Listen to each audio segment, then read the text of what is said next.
And our third man in the ring, our referee in charge, Raul Caiz Jr. All right, fans, here we go. 12 rounds of boxing for the vacant WBA Intercontinental Super Welterweight Championship. Introducing to you first on my right, he is fighting out of the blue corner, wearing white trunks with blue trim, hailing from Tijuana, Baja California, Mexico. He weighed in at the super welterweight limit of 154 pounds. With a hard-hitting record of 25 wins, 2 losses, he has 24 wins coming by way of knockout. Please welcome the 2-time WBA Super Welterweight Champion of the World, Alejandro Terra Garcia. And his opponent across the ring on my left. He is fighting out of the red corner in this 12-round vacant championship bout, wearing black trunks, fighting out of Los Angeles by way of Kuznetsk, Russia. He weighed in at a ready 152 3/4 pounds. His record 35 wins, 2 losses, 1 draw, and 1 no decision, with 22 wins coming by way of knockout. Ladies and gentlemen, please welcome the former IBF Junior Middleweight Champion of the World, Roman Made in Hell Karmazin. Once again, a referee in charge, Raul Caiz Jr., now to give instructions. Mouthpiece. Can you please put it in? Mouthpiece, protector. All right, gentlemen, you received the instructions in the dressing room. I expect a good, clean fight. Que recibieron las instrucciones abajo. Quiero una pelea limpia, okay? Legal punches are here and up. Aquí están los golpes legales. Take a good look. Toca guante bueno suelta los dos. Good luck to both of you. Despite the fact that he is only 28 years old, Alejandro Terra Garcia meets a crossroads against this man who is 35, but considered still very much a strong contender and right in the midst of things. For Garcia, however, it's trying to climb back in to the midst of things. Round 1 scheduled for 12. Terra Garcia in the white, Roman Karmazin in the black. Roman Karmazin, who grew up under the tough conditions of the old Soviet Union. He said you wore the clothes you were given, you ate what you could eat. It'll be an interesting battle of wills here in the early going, is to see who can establish the style that they want and who can move the other man back. Karmazin is a strong fighter who likes naturally to come forward and move his opponent back, which he's doing right here. But according to Terra Garcia, who we talked to yesterday, he said his style was going to be, it has been, and was going to be tonight, attack, attack, attack. Roman opens up with 2 right hands landed to the body well here in the opening minute, and that body shot puts down Garcia, so a knockdown scored early. It was a left hook. Garcia, as he went down, was claiming it was a low blow. Raul Caiz Jr. said, no, that's a legitimate knockdown. And that's got to immediately bring back bad memories of that last fight against Rivera, Joe. We talked about it. He was put down 5 times against Jose Rivera. What happens in the mind of a fighter when they've been beaten and damaged the next time they go in the ring is critical. How they respond, those dark, shadowy places that they allow themselves to go to, will they return there? Stop! Karmazin had actually been around for quite a while, but he really burst into everyone's mainstream consciousness in the boxing world with a fairly spectacular victory, an upset victory over Kassim Ouma.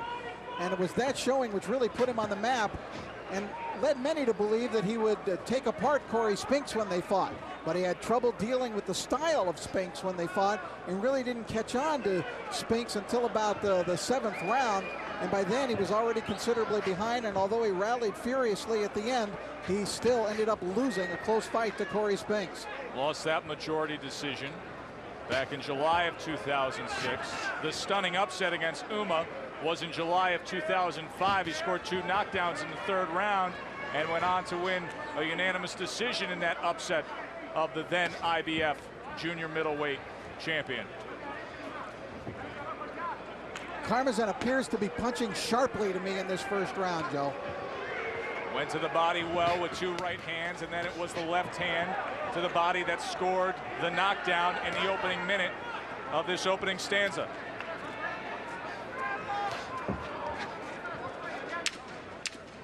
Seconds, 10 segundos. Para la capara, stop at the bell, gentlemen. Good right hand by Garcia.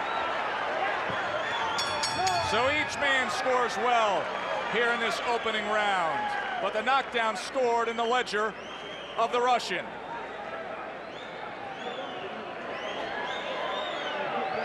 Freddie Roach with Roman Karmazin. That's Lean Joe.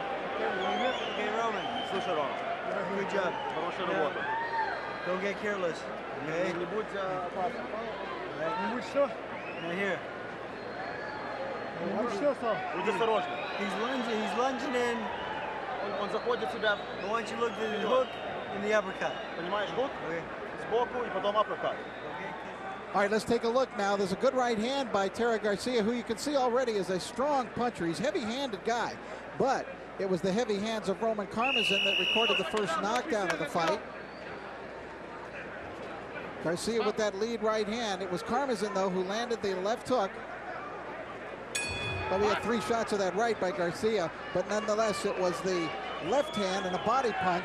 And now the question being, was that a 10-9 or 10-8 round? I say you have to go with a 10-8 because it was called a knockdown by Kais, even though Garcia claimed it was a low blow. And, you know, in my opinion, Joe, it's a knockdown is a major event during the course of a fight. But Rich, a knockdown isn't necessarily a 10-8 round. No, it's not. And you don't have to score it that way. But in my opinion, he still scored that round, and that knockdown is a 10-8. No doubt about it. Not in my mind. In Rich's mind, of course, many would point to the right hand as another whistling one comes in by Garcia. Early knockdown scored by Karmazin with a left hook to the body. Just 45 seconds into this fight. Says he's inspired by his Russian amateur trainer who passed away before he won the title. Now he's under the tutelage of Freddie Roach at the Wild Card Gym here in LA. He's not sensational, but he is steady. Ring Magazine has Karmazin ranked number 2 among the best 154 pounders in the world. That's a division that has taken on a little bit of a transformation with some spray-painted champions, Joe Alcine up in Montreal, Vernon Forrest back in the mix. Of course, Corey Spinks took the IBF crown from Karmazin. And, you know, after the fight, though, Spinks said that's the strongest man I've ever fought. He's got to be the strongest 154-pounder alive. Well, just to look at him and to see his physical stature and his build, I mean, he packs as much on 154 of a frame as you can. Yeah. On the other hand, as you look at Alejandro Terra Garcia, he looks a little bit soft. Not ripped in the same fashion that Karmazin is physically. That doesn't always tell the story, though. Garcia with his head down, trying to bull rush his way in behind 2 left hands. Terra Garcia is the man who a couple of years ago suffered that defeat to Travis Sims. He was knocked out in that fight in a very unusual circumstance. The referee ordered him, was calling for a break.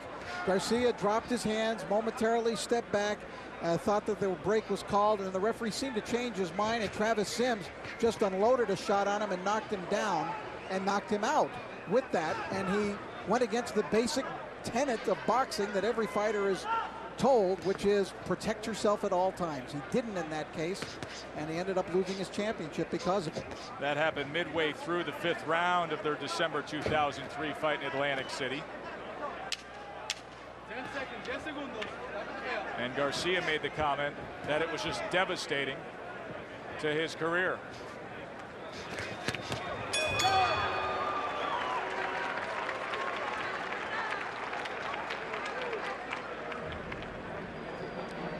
And just moments ago, here at the Staples Center, 29-year-old Fernando Vargas, flanked by his family, has arrived.